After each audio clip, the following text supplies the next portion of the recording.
Cái khăm lắm.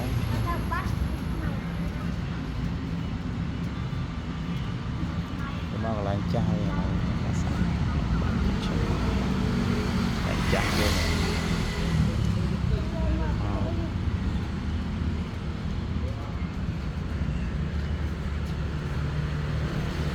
Cho nhằm đứa nó chắc có ăn chốt xa gỡ mạ đúng. Rồi, coi à. Cục quá không?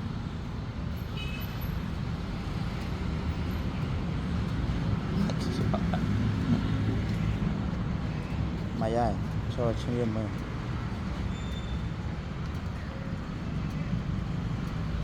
Với lúc mà hồ lại tôi nhằm ấy.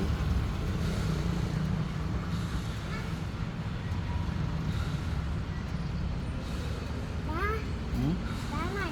Mày chẳng? Ba nó gì?